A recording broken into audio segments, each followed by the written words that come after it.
안녕하세요. 진심을 다하는 국어영어 강사 김정입니다. 네, 오늘은 D-Day 38일이죠. 네, 이맘때가 되면 오늘도 선생님이 이제 학생들 수업을 하고 왔는데 많은 친구들이 저에게 찾아와서 이런 질문들을 많이 해요. 선생님, 저 이제 뭐 할까요? 아니면 선생님, 저 이제 어떡하죠? 선생님, 저 이제 지금부터 한다고 가면 될까요? 수많은 질문들을 많이 받게 되는 것 같아요. 학생들을 가르치다 보면 지금 이 시기의 학생들은 딱 두 부류.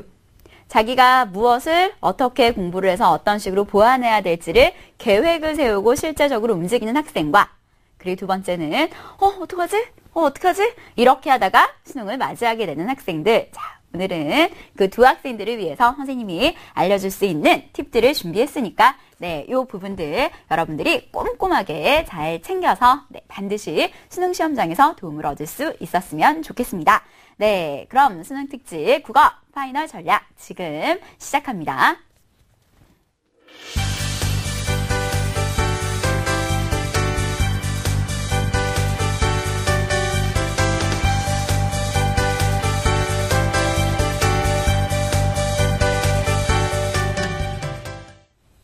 자, 아까 앞에서 말씀드렸듯이 이맘때가 되면 이제 뭐하지? 어떡하지? 라고 고민하는 친구들이 아마 생각보다 굉장히 많을 거예요. 그래서 오늘은 준비했습니다. 자, 이제 정말 뭘 하지? 라는 첫 번째, 자, 학습적 측면. 우선 먼저 선생님 오늘 잠깐 화면으로 보셨듯이 학습적 측면과 그리고 생활적 측면, 크게 두 가지 측면으로 나누어서 지금 이 시기에 여러분이 해야 할 것들을 말씀을 드릴 텐데요. 우선 첫 번째 학습적 측면부터 먼저 살펴보도록 할게요.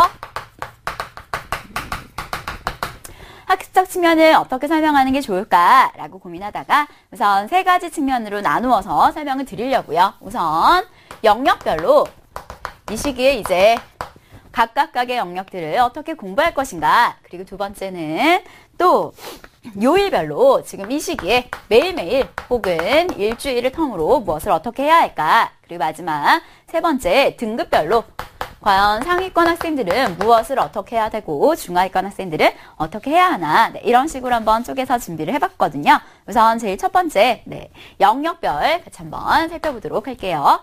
우선 영역별 우리가 국어 시험을 볼 때 무슨 과목을 시험을 보냐면 한번 잠깐 써볼까? 화법, 작문, 그리고 문법. 그래서 흔히 통칭 요 세 가지를 묶어서 화작문이라고 많이 이야기하지? 그리고 독서, 그리고 마지막 문학. 자, 이 각각을 어떻게 공부해야 할까라고 고민하는 친구들이 아마 많을 거예요. 자, 선생님은 각각 영역의 특징들을 집어서 잠깐 설명을 드리도록 할게요. 우선 화법이랑 작문. 요 두 가지는 사실 화법은 이번 바뀌는 2014학년도 수능에서 처음 포함된 영역이긴 하지, 작년 같은 경우에는 듣기라고 문제가 출제가 됐었고요. 듣기 평가로 출제가 됐었었죠. 재수생 친구들은 잘 아시죠? 네. 그리고 작문 같은 경우에는 기존의 쓰기 영역과 거의 동일한 패턴을 보이고 있습니다. 화법이나 작문의 경우에는 사실은 뚜껑을 열어보면 알겠지만 선생님이 지난번 강의에서도 아마 말씀을 드렸던 것 같아요. 결국에 학생들의 등급을 가르는 건 요 세 가지가 될 거다. 문법, 독서, 문학이 될 거다라는 말씀을 드렸었는데 아니나 다를까 6월 모의평가, 9월 모의평가를 봤더니 결국에는 오답률이 가장 높은 문제 5개는 전부 다 문법과 독서와 문학에서 출제가 됐었죠. 자, 그럼 화법 작문은 어떻게 공부해야 하느냐? 화법 작문의 경우에는 결국에는 문제풀이. 화법 작문은 선생님 생각 있을 때에는 문제풀이를 공부하시는 게 가장 좋아요. 특별히 어려울 개념이라는 게 별로 많지 않거든요. 특히 잠깐 꼭 집어서 얘기하자면 작문 영역에서 곧잘 출제가 될 수 있는 작문에서는 좀 완곡한 표현, 이런 것들이 조금 까다롭지, 그 이외에는 학생들이 굉장히 어렵다 혹은 낯설다라고 느낄 만한 개념들이 많지 않을 거예요. 화법 작문은 문제풀이를 하시는데 무엇으로 공부를 하시느냐? 선생님, 저는 EBS 다 풀었어요. 이런 친구들이 생각보다 많거든요. 자, EBS를 다 풀었다면 이렇게 하시면 될 것 같아요. A형을 공부한 친구는 B형으로, 혹은 B형을 공부한 친구들은 A형으로, EBS 시리즈 중에서 가장 문제가 좋은 게 수능 완성, 그리고 엔제, 이 두 가지의 문제가 제일 좀 수능 특강, 맞아요. 이렇게 세 가지. 사실 인터넷 수능은 약간 분량이 굉장히 많기 때문에 이 세 가지에 비해서는 사실은 굉장히 좋은 책이다라고 말하기는 조금은, 네, 그쵸. 네, 그래서 이 앞에 있는 제가 말씀드린 수능 완성이나 혹은 엔제, 혹은 수능 특강 이 세 개를 자기가 만약에 B형이라면 A형으로, 혹은 A형이라면 B형으로. 선생님, 저는 아직 그거 다 안 풀었는데요. 하는 친구들은 물론 자기가 B형이면 B형, A형이면 A형으로 푸는 게 가장 도움이 되겠죠. 자, 이렇게 해서 문제풀이 연습을 하시고 하나 더의 팁을 말씀을 드리면 어떤 식으로 정리를 하느냐. 지문과 선지를 연결짓는 연습. 자, 결국에 문제풀이 정답의 근거는 전부 다 지문에 나와 있단 말이죠. 그렇기 때문에 지문이랑 선택지를 1대1로 연결지으면서 보시면 되겠습니다. 자, 그 다음 문법의 경우에는 이번에 2014학년도 교육과정에서 사실 굉장히 비중이 높아졌죠. 이전에도 물론 문법이 출제가 됐었는데 이전 문법의 경우에는 어휘어법이라고 해서 한 문제, 두 문제 정도 출제가 되던 게 문제가 A형의 경우에는 5문제, B형의 경우에는 6문제로 늘어났고 난이도가 확실히 6월에 비해서 9월에 조금 더 까다로워진 형태로 출제가 됐었죠. 자, 그럼 문법은 어떻게 해야 하느냐? 문법은 개념 정리. 아직까지도 문법의 개념이 머릿속에서 좀 이렇게 혼재되어 있는 친구들이 있을 거예요. 어간이, 어미가, 알긴 알고. 옛날에는 정말 딱 들으면, 무슨 외계어야? 이런 느낌이 되게 강했다면, 지금은 알긴 알고, 들어보긴 들어본 것 같은데, 그 개념들이 약간 둥둥둥둥 떠다니는 친구들이 좀 많을 거예요. 자, 이런 친구들은 어떻게 하느냐? 우선 개념 정리를 하시는데요. 선생님, 저는 그래도 문법의 개념들이 얼추얼추 알겠어요 하는 친구들이 있을 거예요. 그런 친구들은 어떻게 하시냐?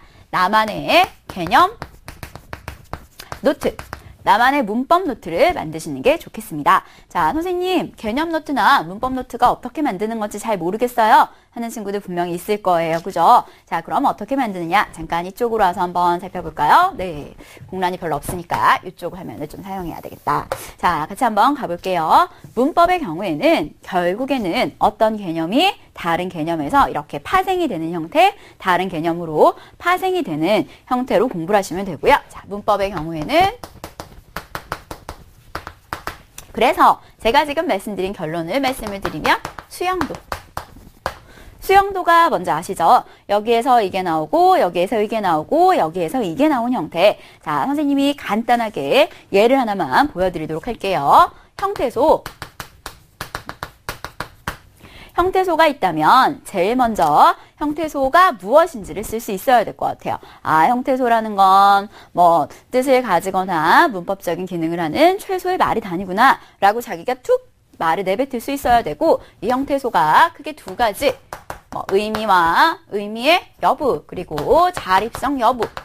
의미의 여부에 따라서는 실질 형태소, 형식 형태소, 그리고 또 자립성 유무에 따라서는 자립 형태소, 의존 형태소, 이런 식으로 형태소와 관련된 개념들을 쭉 써볼 수 있어야 된다는 거죠. 뭘 보고요? 자기가 하얀 연습장을 꺼내서 문법 노트를 이렇게 쭉 써보는 거예요. 그러면 분명히 비는 부분들이 있을 겁니다. 그 비는 부분들을 체크를 해서 그 비는 부분들은 개념서나 혹은 교과서 혹은 EBS를 통해서 정리를 해두시는 게 필요하겠죠. 무슨 말인지 되시겠죠? 그리고 상위권을 위한 학생들이라면 저는 여기서 하나 더 추천. 요 밑에다가 형태소에서 분명히 주의해야 할 사항들이 있었을 거예요. 간단하게 예를 들어주면, 자, 대부분 의존 형태소와 형식 형태소가 짝꿍이었고 실질 형태소와 자립 형태소가 짝꿍인데 약간 차이가 나는 아이가 있었던 것 같아. 혹시 기억나세요? 네. 지금 제가 이렇게 툭 질문 던졌을 때 하고 생각이 난 친구들은 개념이 좀 머릿속에 들어와 있는 친구들. 제가 기억나세요? 네, 선생님. 이런 친구들은 이제 큰일 난 거야. 어떡해. 남아있는 기간 동안 빨리 정리를 해야 되겠죠. 그죠? 네. 용언의 어간 같은 경우에 용언의 어간은 매우 특이하게도 의미를 가지는 실질 형태소이면서도 혼자 올 수 없는 의존 형태소였죠. 이런 것들, 형태소가 무엇이고 형태소에서 파생된 개념들이 어떤 것이고 그리고 그 내용 중에서 가장 까다로웠던 내용이 뭐였구나 라고 여기까지 쓸 수 있는 형태. 이런 자신만의 개념 노트를 만드시는 게 필요할 것 같아요. 지금까지의 개념들이 이렇게 있었다면 이제는 그 개념들을 꺼내서 하나씩 탕탕탕 정리할 수 있어야 되겠다라는 거. 무슨 얘기인지 이해되시겠죠? 네, 선생님이 형태소 하나로만 예를 들었는데 아마 우리 친구들이 다른 것도 이렇게 정리할 수 있을 거라고 생각을 합니다. 넘어가도 되겠어요? 네, 자 그럼 다시 아까 우리가 했던 것으로 돌아가 볼까요? 네, 문법은 개념 정리를 하고 자신만의 개념 노트를 만드는 것이 필요하겠다라고 이야기를 했었고요. 자 그럼 독서는 어떻게 하느냐? 독서의 경우에는 두 가지가 함께 돼야 될 것 같아. 우선 제일 첫 번째는 EBS 지문. 자, 미리 말씀드립니다. 선생님이 매번 강의에서 제일 처음에 하는 이야기인데 수능에 측정하고자 하는 능력은 무슨 능력이죠? 그렇죠. 수학 능력. 학문을 배울 수 있는지를 보는 시험이란 말이에요. 그런데 많은 친구들이 실패하게 되는 원인이 있어. 어떻게 하다가 실패하냐면 그냥 EBS가 중요한 거죠. EBS가 중요하니까 EBS를 막 봐요. 그리고 거기에 있는 EBS가 나올 테니까 연계될 테니까 거기 있는 내용들을 막 열심히 외우는 거예요. 절대 안 통해요. 제 제자가 그랬죠. 제가 그토록 말렸었는데 이제 EBS 연계율이 가장 높아지기 시작했던 데가 언제부터였었냐면 2011학년도 네, 그 정도부터 굉장히 이제 연계율이 높아지기 시작했단 말이죠. 그때도 물론 제가 가르친 학생 한 명이 열심히 외우더라고요. 제가 굉장히 말렸겠죠. 안 돼, 너 그러다 망해. 저 그래, 솔직히 잘 얘기해주거든요. 망한다. 그랬더니 그 친구가 사실 그런 것 같아. 불안하니까 이제 지푸라기라도 잡고 싶은 심정이었겠죠. 그리고 그때는 왜 자기가 옳다라고 생각하면 선생님의 말이 잘 안 들리잖아요. 그래서 그 친구가 되게 열심히 외웠어. 계속. 자, 그 다음 예상이 되시죠? 네. 그 친구의 이야기를 들어봤더니 수능 끝나고 나서 물론 이제 저에게 정말 참담한 표정으로 왔겠죠? 선생님, 망했지? 네. 그래서 물어봤어. 어땠어? 물어봤더니 그 친구가 시험을 보는데 다 기억이 나더래요. EBS를 딱 이제 수능 시험지를 보는데 이거 윤리흡수구나. 이거 파이널 4회에 있었던 지문이구나. 파이널 4회에 이런 문제랑 같이 나왔었던 지문이구나. 라는 게 다 기억이 나는데 하나도 읽히지 않더래. 무슨 말 하고 싶은지 아시겠죠? 자, EBS를 딸딸딸딸 외우는 건 절대 도움이 되지 않습니다. 왜? 수능이 측정하고자 하는 능력이 암기력은 아니니까요. 항상 뭔가를 할 때는 전략적으로 움직일 필요가 있단 말이죠. 내가 지금 보는 시험이 뭐고? 내가 지금 원하는 게 내가 지금 무언가를 원할 때 그게 내가 그걸 얻기 위해선 무엇을 해야 되고 라는 생각을 먼저 항상 한 번 생각을 하고 움직여야 되는데 많은 친구들이 EBS 중요하니까 EBS 봐야지. 이런 식으로 해서는 안 된다는 거죠. 네가 보는 시험은 암기력을 측정하는 시험이 아니라 사고력을 측정하는 시험이다. 라는 사실 반드시 기억하셔야 돼요. 자, 그럼 EBS 지문 중에 어떻게 하느냐? 사실 그런 지문이 있을 거야. 개인마다.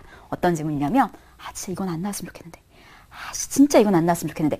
한 지문 있죠? 그런 지문들은 좀 정리를 해두시는 게 필요할 것 같기는 해요. 왜냐면 아무래도 그 핵심 개념들, 틀거리가 머릿속에 들어와 있으면 훨씬 문제를 풀 때 좀 용이하기 때문에 EBS 중에서 지문 중에 모든 지문을 하실 필요는 없을 것 같아요. EBS에서 좀 어려웠던 지문.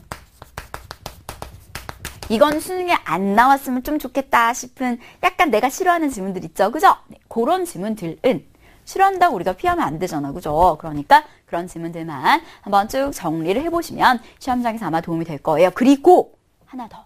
자, 중요한 내용이 바로 이거. 무엇으로 공부를 하느냐? 낯선 지문 연습. 낯선 지문 연습이 무슨 얘기인고 하니 수능이 아까 측정하는 능력이 사고력이라 했어요. 그죠? 자, 그런데 친구들이 나중에 좀 이렇게 선생님이 이제 사실 고1, 고2, 고3 그리고 재수생 총 4개 학년에 걸쳐서 이렇게 쭉 수업을 진행을 하기 때문에 많은 친구들이 이제 어떻게 변화해 가는지 혹은 고3 아이들은 어떤 패턴을 보이는지 혹은 재수반에서 만난 아이들은 어떤 패턴을 보이는지 혹은 고3 때 어떤 패턴을 가졌던 아이들이 재수를 하게 되는지 약간 이런 흐름들이 있거든요. 그래서 좀 아이들이 싫어해요. 제가 예언을 하거든요. 너 재수할 거야. 이렇게 예언해줘서 애들이 아니에요. 아니야 할 거야. 이렇게 얘기해주고 대신에 얘기해주죠. 이제 되게 놀란 표정 짓고 있을 때 그러니까 이렇게 라는 보완책을 물론 주긴 하죠. 제가 설마 그죠? 앉아가지고 이렇게 예언만 하고 있으면 너무 무섭잖아. 그죠? 네. 낯선 지문을 연습하는 게 뭐가 필요하냐면 자, 망하는 경우에 이런 경우에 망하기도 해요. EBS 지문이 중요하다고 하니까 계속 EBS, 계속 EBS, 계속 EBS를 보다 보니까 막상 낯선 지문이 딱 나왔을 때 그걸 읽어내고 독해낼 수 있는 능력이 떨어지는 거죠. 무슨 얘기인지 이해되시겠죠? 네, 그렇기 때문에 낯선 지문을 계속해서 독해하고 읽어내는 연습이 필요하다는 거예요. 선생님, 그러면 뭘로 공부해요? 낯선 지문 제가 나중에 좀 이따가 살짝 말씀을 드릴 텐데 낯선 지문 중에서 뭐 제일 좋은 건 그거죠. B형 친구들, 아까 말씀드렸듯이 아직 EBS를 안 봤어요 하는 친구들은 EBS로 공부하세요. 네, 너무 당연한 거 아닐까요? 네, 대신에 외우지는 말고. 네, 그 다음 선생님 저는 B형인데요. 다 풀어서 뭘 봐야 될지 모르겠어요. 당연히 기출이죠. 기출로 공부하시는 게 가장 좋습니다. 여기서 말하는 기출문제는 여러분이 아시다시피 6월, 9월 모의평가 문제를 말씀을 드리는 거죠. 자, 선생님 저는요 이런 친구들 많아요. 선생님 저는요 EBS도 다 봤고요. 기출도 다 봤고요. 심지어 이제 기출을 보면요 답이 뭐였는지까지도 다 기억이 나요 하는 친구들 있죠. 그런 친구들은 거꾸로 풀면 되죠. 아까 말씀드렸듯이 B형 친구들은 A형으로, A형 친구들은 B형으로 보시면 되겠습니다. 무슨 얘기인지 이해되시겠죠? 네, 자 그리고 문학의 경우에는 어떻게 공부하느냐? 문학의 경우에는 말씀드렸듯이 EBS 지문 뭐 중요하죠. 당연하지 않을까요? 네, EBS 지문을 공부를 하시되 여기다가 우리가 이제 플러스 시키도록 하겠습니다. 자, 기출에서는 무엇을 가져갈 수 있느냐? 기출 문학은 이런 거라고 생각하면 될 것 같아요. 한번 제가 예전에도 물어본 적이 있을 텐데 문학은 주관적일까요? 객관적일까요? 사실 대부분의 사람들이 문학을 뭐라고 생각을 하냐면 주관적이라고 생각을 많이 해요. 뭐 간단하게 예를 들어보면 나보의 학교 가실 때에는 말없이 고이 보내드리오리다. 영배나 양산 진달래꽃 아름다다 가시길에 뿌리오리다. 가시는 걸음걸음 노인 크고 사뿐히 지를 밟고 가시옵소서. 나보의 학교 가실 때에는 죽어도 아닌 눈물 흘리오리다. 짱 빠르죠. 자, 근데 이 시에서 화자가 여자일까요? 남자일까요? 화자는 대부분의 사람들은 여자예요 라고 생각을 할 거예요. 그런데 이 시 어디에도 화자가 여자라는 이야기는 나오지 않았단 말이죠. 사실 남자일 수도 있잖아요. 남자가. 그럴 수도 있지만 좀 약간 그죠? 좀 찌질해 보이겠죠. 헤어지고 나서 막 꽃 따가지고 막 뿌리면서 막 죽어도 안 눈물 흘리겠다고. 이렇게 하면 좀 약간은 좀 모자라 보이잖아. 그래서 화자가 여자구나 라고 생각을 하지만 사실은 남자라고 하더라도 절대 틀린 내용이라고 보기는 좀 어렵단 말이죠. 자, 그럼 문학은 주관적인 건가요? 여기에서 답을 드리도록 하겠습니다. 문학은 사실 주관적이에요. 왜? 보는 사람에 따라서 다르게 해석하고 다르게 받아들일 수도 있으니까. 대신 수능에선 그럼 주관적인 걸 내면 안 되겠죠? 왜? 어떤 친구는 이렇게 생각해서 맞고 어떤 친구는 이렇게 생각해서 틀리면 안 되니까. 그러니까 어떤 기준점이 필요할 겁니다. 그 기준점이 바로 뭐냐면 기출문제예요. 말투가 존댓말을 쓰면 여성화자라고 하자. 뭐뭐하면 뭐뭐라고 하자. 두 명의 말이 왔다 갔다 하면 대화체라고 하자라는 기준점. 자, 그럼 우리가 기출에서 가져가야 될 것은 바로 무엇이냐? 어떤 개념어의 기준점이라고 말씀드릴 수가 있겠죠. 기출문제에서는 개념어의 기준점들을 가져가는 게 좋겠다라는 거 무슨 말인지 이해되시겠죠? 그리고 마지막 하나 더의 팁 드리면 문학을 공부하실 때는요. EBS에 있는 해설지를 잘 활용하시면 될 것 같아요. 자, 해설지에 무엇을 활용을 하느냐. 소설 같은 경우는 굉장히 잘 활용할 수 있을 것 같아요. 예를 들어볼까요? 선생님 같은 경우는 사실은 좀 워낙 플롯에 좀 감각이 뛰어나기 때문에 뭐 그럴 수밖에 없죠. 왜냐하면 국어를 가르치고 또 워낙 서사를 좋아하기 때문에 사실은 드라마를 딱 보면 첫 씬에 보면 쟤랑 사귀고 제가 쟤를 좋아해서 삼각관계가 돼서 고통을 이루지만 쟤랑 결국 잘 되겠네 라는 게 사실 다 보인단 말이에요. 정말 한 5분만 딱 보면 저 소재가 그리고 뭐 중요한 소재로 사용돼서 좀 있으면 제가 뒤통수 치겠네 라는 것들이 다 보이거든요. 그래서 선생님의 아빠가 딱 근데 그럼에도 불구하고 집에 딱 가서 좀 저희 아버지가 TV에서 드라마를 좀 많이 보시거든요. 나이가 들어서 여성 호르몬이 많아지셨나 봐요. 그래서 되게 딱 집에 갔더니 아빠가 이렇게 드라마를 보고 계세요. 이렇게 막 소파에 앉아서. 그럼 제 옆에 이렇게 쪼르르 앉거든요. 아빠 뭐 봐? 이렇게 물어보면 아빠가 뭐 봐? 이렇게 뭐 얘기를 해주세요. 그래서 제가 또 물어보죠. 아빠 저 내용 뭐야? 쟤랑 이렇게 돼가지고 쟤랑 이렇게 돼서 쟤랑 이렇게 돼 라고 얘기를 해주시는데 사실은 5분만 보면 알 수 있는 내용을 제가 아빠에게 물어보는 이유는 무엇이냐? 네, 바로 빨리 알기 위해서죠. 사실은 보면 알 수 있어요. 누구나 알 수 있죠. 그러나 아버지에게 물어보면 지난 큰 흐름과 큰 틀을 굉장히 빨리 파악해서 내용에 빨리 몰입할 수 있기 때문에 아버지께 여쭤보는 거예요. 무슨 말인지 이해되시겠죠? 자, 그리고 만약에 전체 줄거리를 안다면 이럴 수도 있잖아. 드라마에서 어떤 여자가 되게 악역이야. 되게 악역인데 하필이면 그 상황에서는 남자를 되게 유혹하기 위해서 엄청 착한 척을 하는 장면. 근데 만약에 여러분이 그 착한 척하는 장면만 봤다면 얘는 원래 착한 애인가? 그럴 수도 있잖아. 라고 생각할 수도 있겠지만 만약에 전체 줄거리를 안다면 얘는 원래 나쁜 애인데 지금 저기서 착한 척을 하고 있구나 라는 걸 알게 되겠죠? 자, 제가 지금 말한 전체 내용, 그 전체 내용은 어디에 나와 있을까요? EBS 해설지에 잘 나와 있겠죠. 그렇기 때문에 해설지를 잘 참고하시면 굉장히 도움이 될 겁니다. 어떻게 공부를 해야 되는지 큰 흐름은 잡히시죠? 자, 그럼 학습적 측면에서 살펴봤다면 두 번째 요일. 요일의 전략이죠. 학습적 전략이라고 이름 바꿀까요? 학습적 전략. 두 번째 요일 전략. 요일 전략은 선생님이 크게 두 가지로 말씀을 드리도록 하겠습니다. 우선 매일과 주 1회로 쪼개서 말씀을 드리도록 할게요. 매일 그리고 주 1회. 매일 여러분이 하셔야 되는 건 뭐냐면 15분 쌤 테스트.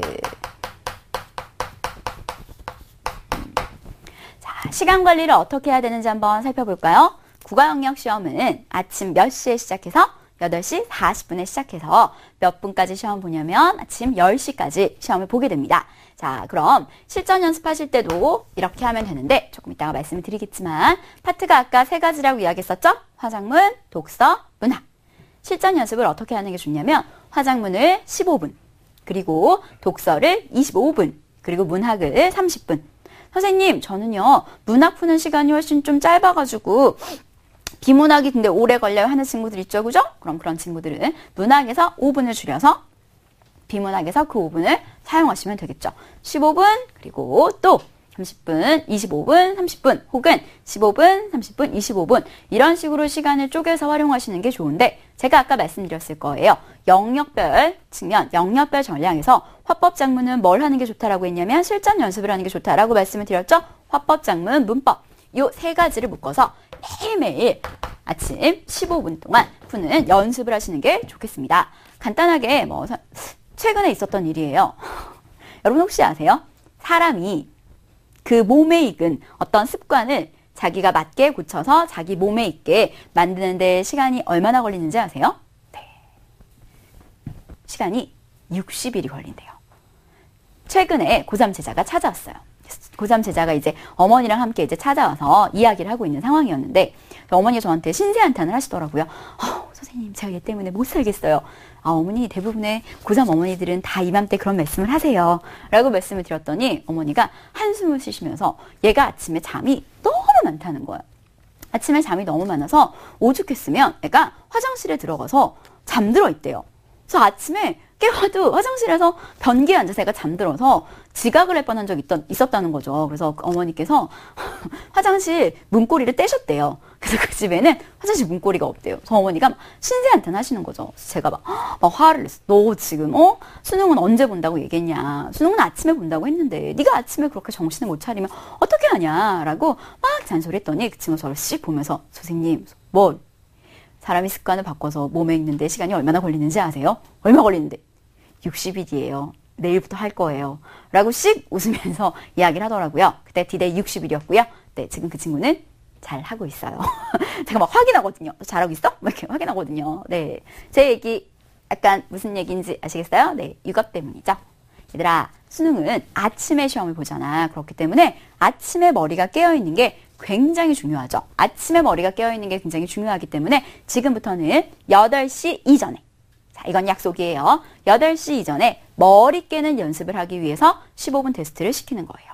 가끔 학생들을 가르치다 보면 이제 듣기평가하다가 잠이 깨는 친구들이 있어요. 막 옛날에 작년 같은 경우는 듣기평가가 있었단 말이죠. 듣기평가 1번을 듣다가 막 이렇게 잠이 깨는 친구들, 혹은 화법작문, 이번에 이제 바뀌었으니까 화법작문을 풀다가 그제서야 머리가 깨는 친구들, 안 돼. 머리가 깬 상태로 시험장에 들어가야 되기 때문에 앞으로는 8시 이전에 책상에 앉아서 15분 정도, 이건 수능 보는 날까지. 사실은 제가 이걸 몸에 있게 하려면 이거 시키는 이유는 수능 보는 당일 날 때문이겠죠. 수능 보는 당일날도 마찬가지 아침에 깨서 머리를 깨는 연습, 몸에 익은 거잖아요 이제, 그죠? 네, 몸에 익은 머리 깨는 연습을 하고 시험장에 들어가는 목적을 위해서 매일 아침 15분 화장문 테스트를 하는 게 좋겠다라는 거. 자, 그 다음 두 번째, 주 1회 모의고사.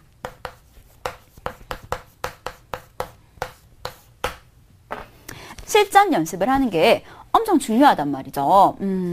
그 얘기를 한번 해볼까요? 이건 좀 오래된 이야기인데 선생님이 이제 아침에, 보통은 아침에 재수반 수업이 있는데 그날은 아침에 재수반 수업이 없었던 날인 것 같아요.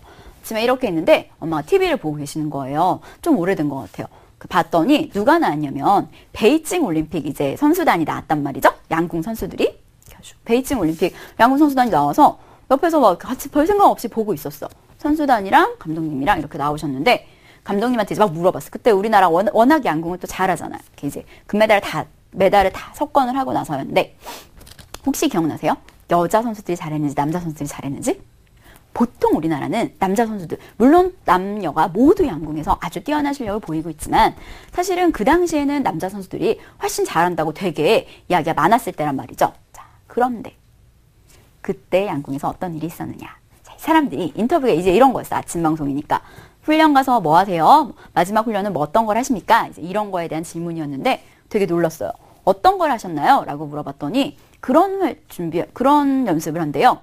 그때 호주로 아마 갔었다라고 들었던 것 같은데 호주의 동물원에 간대요. 그래서 사람들이, 패널들이 전부 다 동물원에 가서 왜요? 막 이랬더니 엄청 큰 뱀 같은 거 있죠. 그 뱀을 몸에 감는대요. 그래서 보고 있던 사람들이 전부 다 아니 왜 그런 걸 하냐라고 했더니 감독님이 이런 얘기를 하시더라고요. 전 세계 모든 사람들이 자기를 쳐다보고 있는 상황에서 0.1mm만 빗나가도 안 되는 그 화살을 날린다는 건 정말로 상상을 초월하는 두려움과 공포래요. 근데 그걸 계속해서 경험하게 할 수가 없잖아요. 그러니까 어떻게 하냐면 정말 최대한 그 느낌과 유사한 감각을 계속해서 느낄 수 있도록 그런 무시무시한 훈련들을 한다는 거죠. 그러면서 감독님이 말씀하셨던 마지막 훈련이, 가장 마지막에 했던 훈련이 전 세계에서 가장 높은 번지점프대가 있대요. 그래서 그 번지점프대에 딱 데려갔대요. 선수들을. 그리고 나서 누가 먼저 뛸래? 이렇게 이야기를 했더니 어떤 여자 선수가 제가 먼저 뛰겠습니다. 라고 하더니 툭툭툭툭 뛰어내리더래요. 그 선수가 금메달을 땄대요. 그리고 나서 다음은 제가 뛰겠습니다. 툭툭툭툭툭 그 선수가 은메달을 땄대요. 그리고 나서 제가 뛰겠습니다. 툭툭툭툭 동메달을 땄대요. 그렇게 여자 선수들이 모두 뛰고 난 뒤에 남자 선수들이 뛰겠습니다. 라고 이야기를 했대요. 그래서 감독님이 여자가 잘하겠구나. 이번 대회는 여자 선수들이 결과가 좋겠구나. 라고 생각을 하셨대요. 실제로 베이징 올림픽에서는 여자 선수들이 남자 선수들보다 결과가 좋았었죠. 자, 제가 여기서 얘기하고 싶은 이야기가 무슨 얘기인지 아시겠죠? 수능이라는 시험은 정말로 온몸에 소름이 돋는, 그리고 정말로 두려움이 큰 시험이에요. 근데 우리가 그걸 계속 경험할 수는 없잖아요. 그죠? 그러니까 어떻게 하느냐? 자, 시험과 최대한 유사하게 시험 보는 환경, 시험 보는 상황, 시험 보는 시간 관리, 이 모든 걸 최대한 유사하게 해서 매일 일주일에 한 회씩 모의고사를 푸시는데, 풀 때도 어떻게 하느냐? 앉아서 내가 시험지 받자마자 이걸 해야지? 모르는 게 나오면 어떻게 해야지? 이런 게 나오면 이런 식으로 처리해야지? 라는 걸 머릿속으로 쫙 풀고 그것들을 실제로 적용하는 연습이 바로 주 1회 모의고사가 되면 되겠습니다. 무슨 말인지 되시겠죠? 네. 그 다음 마지막 세 번째, 등급별 전략. 자, 등급별로는 어떻게 하느냐? 상위권 친구들, 최상위권 친구들은 선생님 생각에는 기출문제로 공부하는 게 가장 좋습니다. 6월, 9월 수능을 실제로 출제했었던, 그리고 혹은 출제할 사람들이 어떤 스타일로 문제를 구현시키는지, 그리고 또 어떤 스타일로 오답을 만들어내는지 라는 것들에 대한 통찰이 필요하기 때문에 상위권 친구들은 기출문제로 공부하시는 게 좋고요. 자, 그 다음 4등급 이하의 중하위권 학생들의 경우에는 EBS, 최대한 EBS를 위주로, 아까 제가 말씀드렸었죠? 영역별로 어떻게 공부해야 된다라는 거 말씀드렸으니까 그 순서대로 지문을 훑어봐 주시면 되겠습니다. 자, 여기까지가 첫 번째 수능 특집 국어 파이널 학습 전략이었고요. 네, 지금까지 나왔던 내용을 다시 한번 되짚어 보겠습니다.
네, 조금 전까지 이제 학습적 측면을 살펴봤었는데요. 사실 남아있는 기간 동안 가장 중요한 것 중에 하나가 바로 비어있는 부분을 외우는 거죠.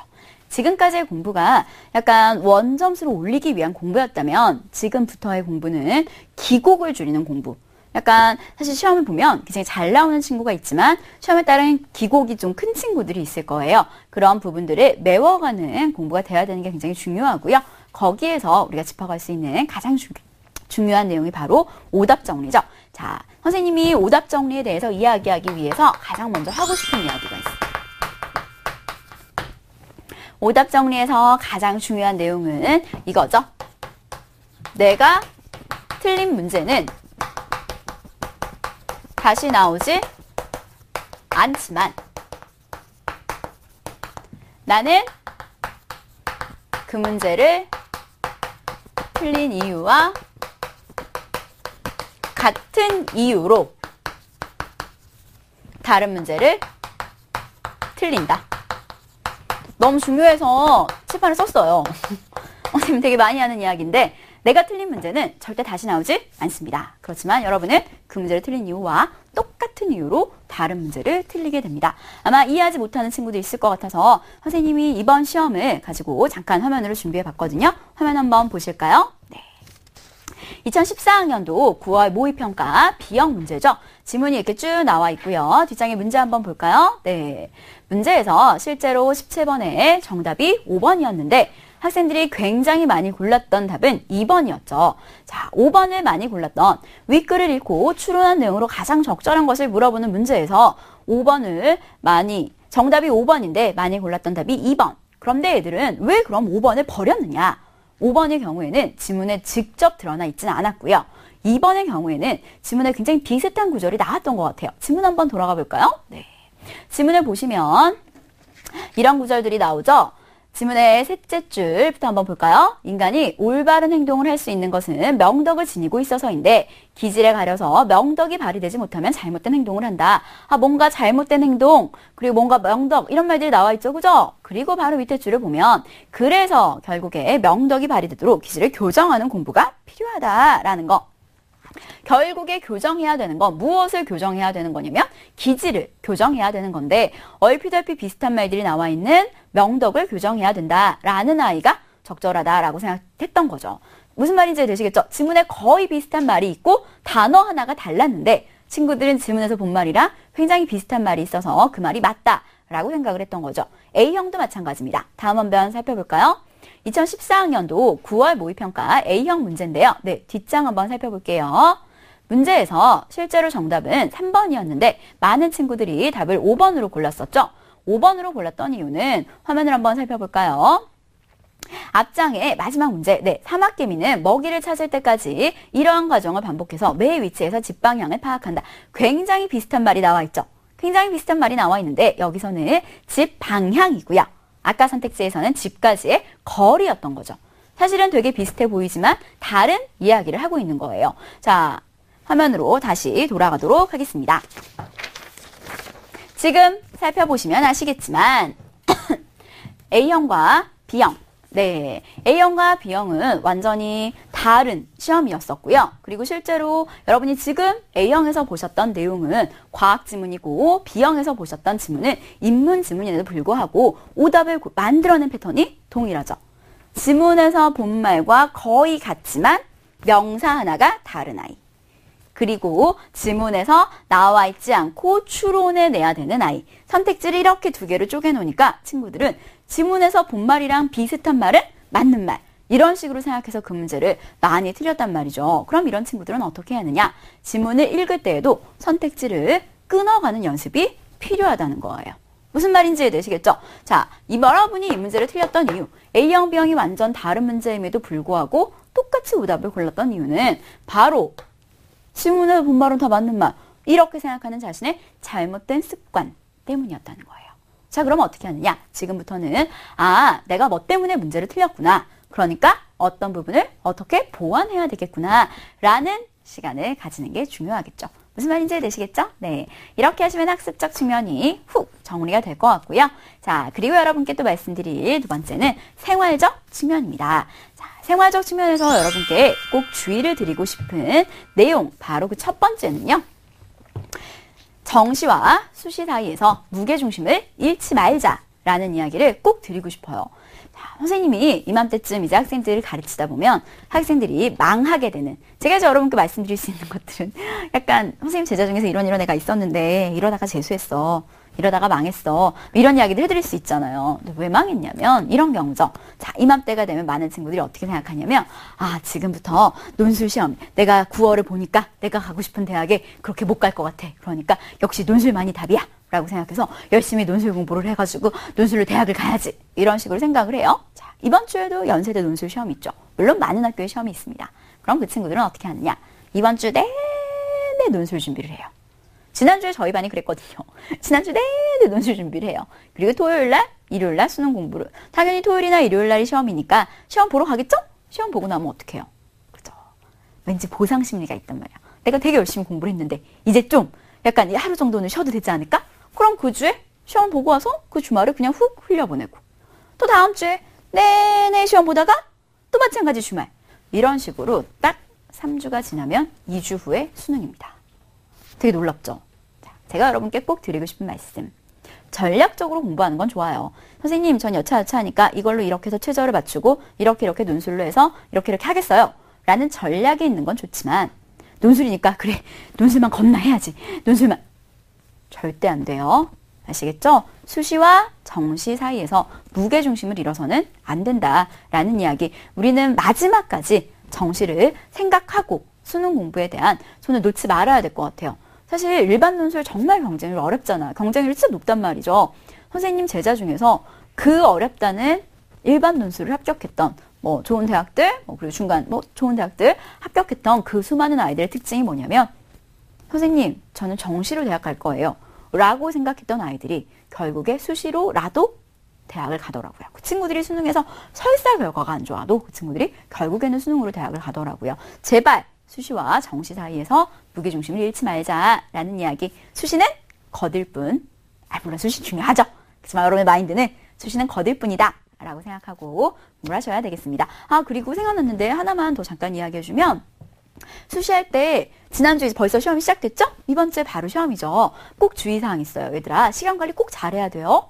시험장에 갈 때 친구들이 어떻게 시험장에 가냐 머릿속으로 막 계산을 해보는 거예요. 우리 집이 무슨 역이고 그 대학이 무슨 역이니까 우리 집에서 역까지 가는데 시간이 얼마 걸리고 여기서 그 학교까지 가는데 얼마 걸리고 하니까 몇 분 가면 되겠다. 근데 있잖아, 네가 머릿속으로 생각한 건 그 대학의 지하철역까지지? 그 지하철역에서 학교까지의 거리가 아니잖아. 엄청 멀단 말이죠. 제일 무식한 사람이 서울대역에 내려서 걸어서 서울대 찾아가는 학생.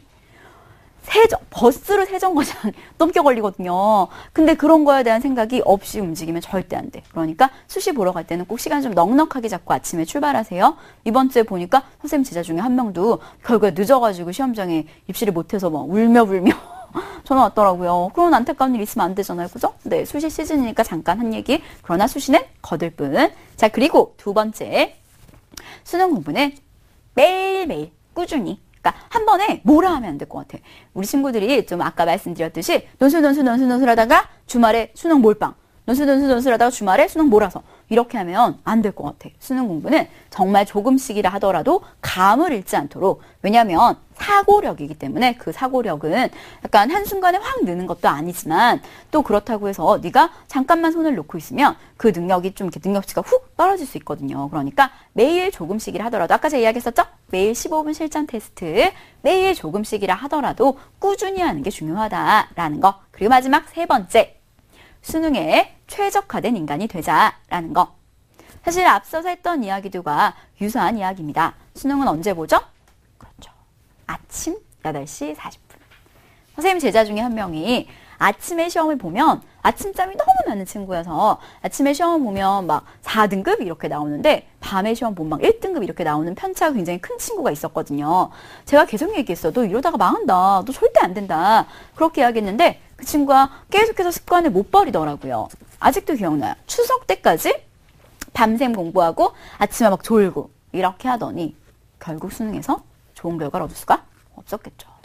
무슨 얘기인지 아시겠죠? 네, 수능은 아침에 본다라는 사실을 머릿속에 명심하셔야 될 것 같아요.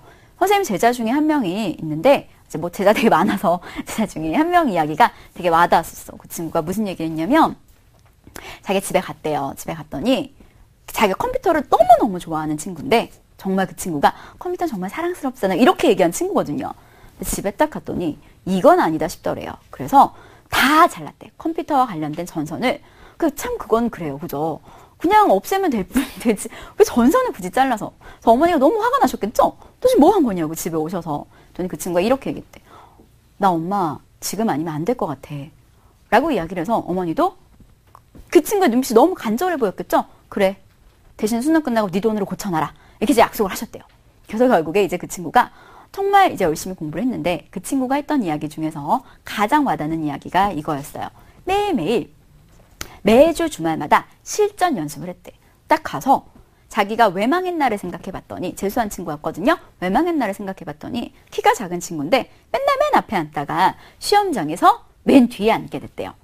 근데 갑자기 집중도 하나도 안 되고 방송도 하나도 안 들리고 막 너무 정신적으로 혼란스럽대요. 그래서 그 친구가 매주 주말마다 학교에 가서 시험을 보는데 맨 앞자리에서도 시험을 보고 맨 뒷자리에서도 시험을 봐보고 가운데 자리에서도 시험을 봐보고 그 친구는 그 시험을 보러 갈 때 도시락도 수능 당일날 먹을 도시락과 똑같은 도시락으로 싸다녔대요. 왜? 수능 당일날 혹시나 낯선 음식이 몸에 받지 않아서 체할까 봐. 그 정도로 완벽하게. 물론 당연히 성적이 엄청 많이 올라서 엄청 좋은 대학을 갔겠죠. 네. 제가 여러분께 말씀드리고 싶은 거 생활적인 측면, 학습적인 측면 모두 오늘 하고 싶은 이야기의 결론은 이겁니다. 수능에 최적화된 인간이 되자라는 이야기. 네, 지금까지 생활적인 측면들을 쭉 말씀을 드렸고요. 지금까지 나왔던 내용 한번 살짝 되짚어 보도록 하겠습니다.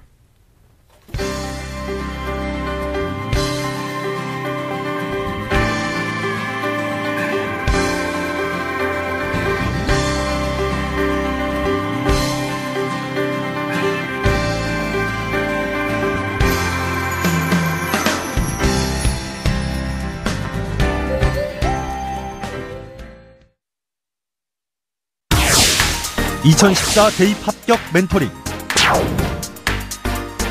월요일부터 금요일 밤 10시 TBS 기적의 TV 상담받고 대학가자의 1대1 입시 컨설팅 참여 방법을 알려드립니다. 먼저 포털 사이트에서 기적의 TV 상담받고 대학가자를 검색. 기적의 TV 상담받고 대학가자 홈페이지 중앙에 1대1 입시 컨설팅 배너를 클릭. 이제 상담 신청 자료 입력 수정을 누르시고 상담을 받기 위한 정보 동의 및 개인정보를 작성해주세요. 자, 그럼 본격적으로 1단계 1학년부터 현재까지 내신 성적을 입력. 2단계 출결, 봉사활동, 어학성적, 수상실적 등 비교과 활동도 작성. 3단계 지금까지 참여했던 모의고사 성적을 작성하면 접수 완료. 수험생, 학부모 모두 홈페이지 접속 스타트. TBS 기적의 TV 상담받고 대학가자. 많은 신청 바랍니다. 네. 선생님이 수업 들어가는 재수반에 맨 뒤에 이제 친구들이 명언을 써서 이렇게 플랜카드를 만들어 놨더라고요. 되게 마음에 드는 문구가 많았어요. G드래곤은 아직 미혼이다. 자기에게도 기회가 있다는 뜻이죠? 네. 수많은 명언들이 있었는데 그 중에서 가장 와닿았던 내용은 바로 이거였습니다. 실패한 후회보다 더 큰 후회는 최선을 다하지 않았다라는 후회이다. 자, 저는 여러분이 이맘때를 돌아봤었을 때, 시간이 이제 얼마 남지 않았어요. 그죠? 이맘때를 돌아봤었을 때, 그때로 돌아가면 정말 잘할 수 있을 것 같은데, 라는 생각이 아니라, 진짜 그때로 돌아가도 그때만큼은 못하겠다. 난 정말 내가 할 수 있는 걸 다 했다. 이렇게 생각하실 수 있었으면 좋겠어요. 38일, 짧은 시간이지만 충분히 변화는 일어날 수 있는 시간이라고 생각합니다. 여러분이 비어있는 구멍들을 메운다면 그 메운 부분은 충분히 여러분의 점수로 되돌아올 거라고 생각합니다. 네, 여러분 얼마 남지 않은 시간 정말로 하루하루 아깝지 않게 잘 보내서 꼭 좋은 결과 얻으실 수 있었으면 좋겠어요. 물론 저도 여러분의 그 길에 함께 하겠습니다. 네, 오늘 강의 들어주셔서 감사합니다.